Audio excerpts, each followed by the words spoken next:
जय माता दी दोस्तों, कैसे हैं आप सब। मैं डिवाइन इंडिया चैनल में आप सबका स्वागत करती हूं। दोस्तों, आज मैं आपको गुप्त नवरात्र के बारे में बताऊंगी।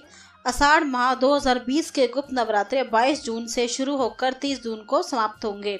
नवरात्रि का त्योहार व्रत और साधना के लिए होता है। माता दुर्गा को समर्पित यह त्योहार संपूर्ण भारत में अत्यधिक उत्साह के साथ मनाया जाता है। चैत्र माह की नवरात्र को बड़ी नवरात्र कहते हैं व शारदीय माह की नवरात्र को छोटी नवरात्र कहते हैं। शारदीय और चैत्र नवरात्रि के अलावा साल में 2 अन्य नवरात्रि पड़ते हैं जिन्हें गुप्त नवरात्र कहा गया है। ये गुप्त नवरात्र माघ महीने के शुक्ल पक्ष और आषाढ़ मास के शुक्ल पक्ष में पड़ते हैं।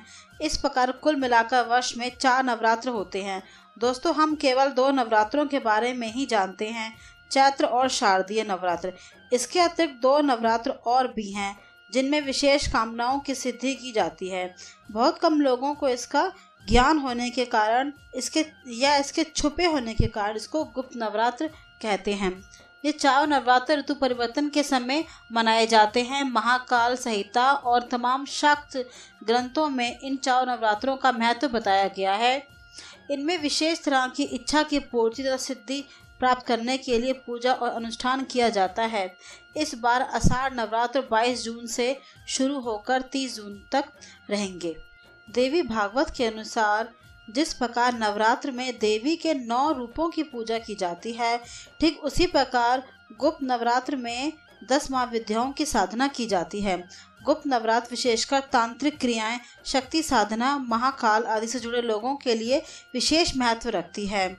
गुप्त नवरात्र के दौरान कई साधक महाविद्या तंत्र साधना के लिए माँ काली, तारा देवी, त्रिपुर सुंदरी, भुवनेश्वरी, माता छिन्नमस्ता, त्रिपुर भैरवी, माँ धूमावती, माता बगलामुखी, माँ मातंगी और माँ कमला देवी की पूजा करते हैं। दोस्तों, मैं आपको गुप्त नवरात्रों व सामान्य नवरात्रों में अंतर बताती हूँ। सामान्य नवरात्रों में आमतौर पर सात्विक और तांत्रिक दोनों तरह की पूजा की जाती है। सामान्य जन सात्विक पूजा करते हैं और तांत्रिक जो तंत्र मंत्र मानने वाले हैं वे तांत्रिक विधि से पूजा करते हैं। दोस्तों, मैं आपको बताना चाहूँगी तांत्रिक पूजा गलत नहीं होती है, यह भगवान शिव की देन है। वहीं गुप्त नवरात्र में ज़्यादातर तांत्रिक पूजा की जाती है। दोस्तों, यह तांत्रिक रात्रियां होती हैं जिसमें विशेष सिद्धि प्राप्त करने के लिए माँ के विभिन्न रूपों की पूजा की जाती है। गुप्त नवरात्र की पूजा के बारे में किसी को बताया नहीं जाता है, अपनी साधना को गोपनीय रखा जाता है। गुप्त नवरात्र में पूजा और मनोकामना जितनी गोपनीय होगी, सफलता उतनी ज़्यादा मिलती है। दोस्तों, गुप्त नवरात्र की पूजा विधि: एक चौकी पर लाल कपड़ा बिछाकर माँ को स्थापित करें, माँ की पंचोपचार से पूजा करें, धूप दिखाएं, नैवेद्य अर्पित करें। धार्मिक मान्यताओं के अनुसार गुप्त नवरात्र में अन्य नवरात्रों की तरह ही पूजा करनी चाहिए। गुप्त नवरात्रों में घट स्थापना करके 9 दिनों तक सुबह शाम माँ दुर्गा भगवती की पूजा आराधना करनी चाहिए। अष्टमी या नवमी को कन्या पूजन के साथ नवरात्र का समापन करना चाहिए। दोस्तों, यदि आप गुप्त नवरात्रों में कलश स्थापना करते हैं तो आपको दोनों वेला सुबह और शाम मंत्र जाप, चालीसा, सप्तशती का पाठ करना चाहिए। दोनों समय माँ की आरती करना अच्छा होता है। माँ के लिए लाल फूल सर्वोत्तम है। माँ को कमल का फूल या गुलाब का फूल अर्पित करें। माँ को आँख, मदार, धूप और तुलसी बिल्कुल नहीं चढ़ानी चाहिए। दोस्तों, माँ को दोनों वेला में भोग भी लगाएं। सबसे सरल भोग और उत्तम भोग लौंग और बताशे का होता है जो माँ देवी दुर्गा को चढ़ता है। पूरे 9 दिनों तक अपना आहार सात्विक रखें और घर में लहसुन प्याज का सेवन ना करें। नवरात्र के दौरान साधक विभिन्न साधनाओं द्वारा माँ भगवती की पूजा करता है।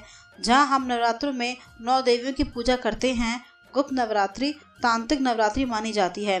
दोस्तों, इस दौरान 10 महाविद्याओं की पूजा की जाती है। दोस्तों, गुप्त नवरात्रि तंत्र साधना के लिए विशेष मानी जाती है। तंत्र सीखने वाले भक्त गण अपनी पूजा से मां भगवती को प्रसन्न करते हैं।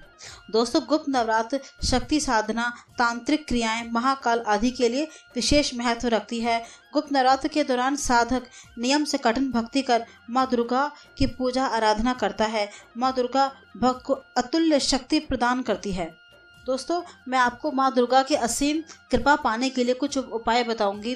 गुप्त नवरात्र के दौरान माँ दुर्गा की प्रतिमा को गन्ने के रस से अभिषेक करें। यदि आप माँ दुर्गा की प्रतिमा का गन्ने के रस से अभिषेक करते हैं तो आपकी जो भी मनोकामना है वह पूर्ण होती है।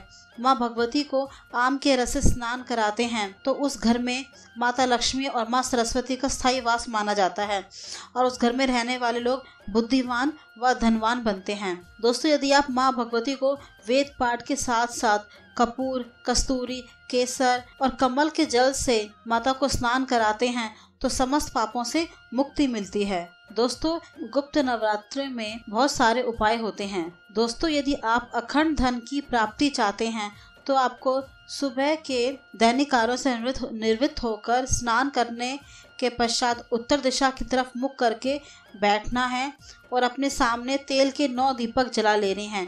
दीपक के सामने लाल रंग में रंगे चावल जो बिना टूटे हुए उनकी ढेरी बना लें। चावल का रंग लाल होना चाहिए।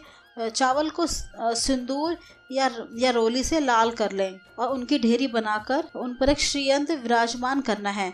उस श्रीयंत्र का कुमकुम, धूप, दीप, फूल से पूजन करना है। फिर एक प्लेट पर स्वास्तिक बना लेना है और इसका भी पूजन करें। ये पूजा 9 दिनों तक करें।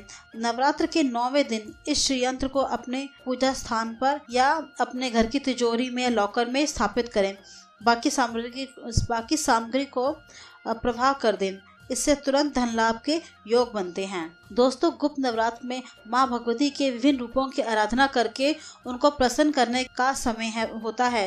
दोस्तों, यदि आपको जॉब या इंटरव्यू में सफलता नहीं मिलती है तो गुप्त नवरात्र में सुबह जल्दी उठकर स्नान करके सफेद रंग के सूती आसन पर पूर्व की ओर मुख करके बैठना है।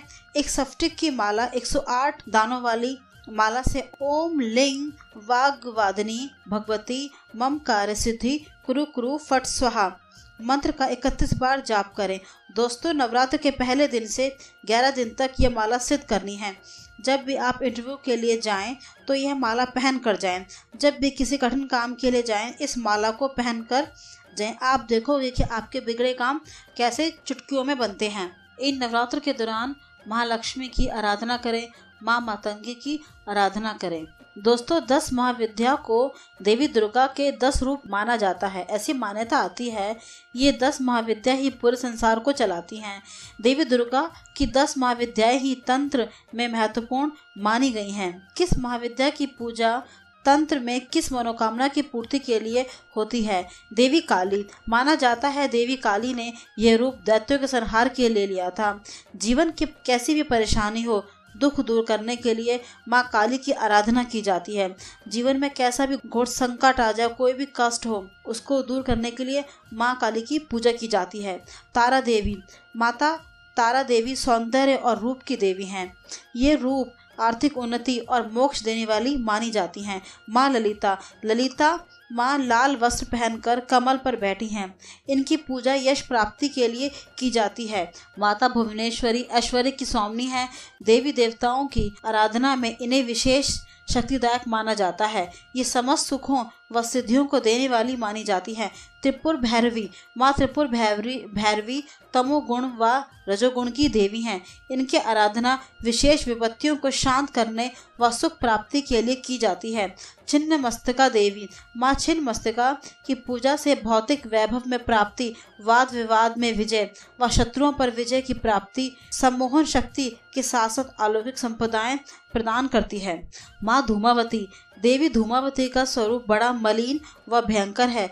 गरीबी के नाश के लिए, जादू टोना, नजर व हर तरह के भय से मुक्ति के लिए माँ धूमावती की साधना की जाती है। माँ बगलामुखी। देवी बगलामुखी शत्रुओं को खत्म करने वाली देवी है। ये अपने भक्तों के भय को दूर करके शत्रुओं की बुरी शक्तियों का नाश करती है। जो शत्रु जादू टोने करते हैं यह उनका नाश करती है। दोस्तों, माँ बगलामुखी की पूजा करने से घर पर अगर कोई जादू टोने या कोई भी जीवन में कोई भी आपके जीवन पर तांत्रिक या तंत्र मंत्र करता है तो माता बगलामुखी आपकी उनसे रक्षा करती हैं। आपके बच्चों की उनसे रक्षा करती हैं। आपके घर परिवार की तांत्रिकों से रक्षा करती है माँ बगलामुखी। माँ मातंगी। देवी मातंगी गृहस्थ सुख, शत्रुओं का नाश, विलास, अपार संपदा वाक सिद्धि, कुंडली जागरण, अपार सिद्धियों का ज्ञान व इष्ट देव के दर्शन आदि के लिए माँ मातंगी देवी की साधना की जाती है। दोस्तों, माँ मातंगी की साधना से जिन पति पत्नी में प्यार नहीं होता उनमें प्यार बढ़ता है। अगर डिवोर्स की नौबत आ जाए तो माँ मातंगी की पूजा करनी चाहिए। अगर आपके घर पे कोई तंत्र मंत्र करता है या आपके रिश्तों के बीच में कोई तीसरा आ रहा है तो मातंगी उसको दूर करती हैं। इसलिए माँ मातंगी की पूजा जरूर करनी चाहिए। माँ कमला धन संपदा की अधिष्ठात्री देवी है। भौतिक सुख की इच्छा रखने वालों के लिए इनकी आराधना सर्वश्रेष्ठ मानी जाती है। माता कमला माँ लक्ष्मी का ही रूप है जो धन वैभव की अधिष्ठात्री देवी हैं। इनकी आराधना से हमें भरपूर धन की प्राप्ति होती है। दोस्तों, यदि आप नवरात्र में 9 दिन व्रत रखने वाले हैं तो आपको नवरात्र के दौरान दाढ़ी, मूछ, बाल नहीं कटवाने चाहिए। इवन गर्ल्स को भी हेयर कट नहीं करवाना चाहिए, लेकिन बच्चों का मुंडन करवाना बहुत शुभ होता है। नवरात्र शुरू होने से पहले अपने नेल्स काट लेने चाहिए। नवरात्र के दौरान नाखून नहीं काटने चाहिए। दोस्तों, नवरात्र में पति पत्नी को आपस में संग नहीं करना चाहिए। नवरात्र में सात्विक आहार ग्रहण करना चाहिए। घर में लहसुन, प्याज, मांस, मदिरा का सेवन नहीं होना चाहिए। दोस्तों, मैं आपको बताना चाहूँगी, गुप्त नवरात्र को तांत्रिक रात्रियां भी माना जाता है। कोई भी तांत्रिक पूजा हो उसे अपने गुरु की निगरानी में ही करना चाहिए। दोस्तों, कोई भी तांत्रिक पूजा करे उसे अपने गुरु की निगरानी में ही करे। बिना गुरु के तांत्रिक पूजा या तंत्र का प्रयोग नहीं करना चाहिए, क्योंकि थोड़ी सी भी गलती या चूक होने पर कभी कभी तंत्र का प्रयोग अपने ऊपर ही भारी पड़ जाता है। और बिना गुरु के कभी तंत्र साधना नहीं करनी चाहिए। गुरु से दीक्षा लेकर ही तंत्र का प्रयोग करना चाहिए या तंत्र की साधना करनी चाहिए। तंत्र साधना में साधक के उच्चाटन होने का भी खतरा बना रहता है। इसलिए अपने गुरु के सानिध्य में ही कोई भी तांत्रिक प्रयोग या तांत्रिक पूजा करें। उनके बिना कोई भी तांत्रिक पूजा नहीं करनी चाहिए। सदैव सात्विक पूजा करें। माँ के सौम्य रूप की पूजा करनी चाहिए। दोस्तों, आशा करती हूँ मेरे द्वारा दी गई जानकारी आपको पसंद आएगी। प्लीज़ वीडियो को लाइक करें, अपने फैमिली व फ्रेंड्स के साथ ज़्यादा से ज़्यादा शेयर करें। हमसे जुड़े रहने के लिए आप हमारे चैनल को सब्सक्राइब करें। नीचे बने लाल रंग के सब्सक्राइब के आइकन को प्रेस करना है। इससे आपको व्रत व त्योहार संबंधी सभी जानकारी प्राप्त होती रहेंगी। अपना व अपने परिवार का ध्यान रखें। खुश रहें। माता रानी के आशीर्वाद से खुश रहें। जय माता दी, जय भोलेनाथ।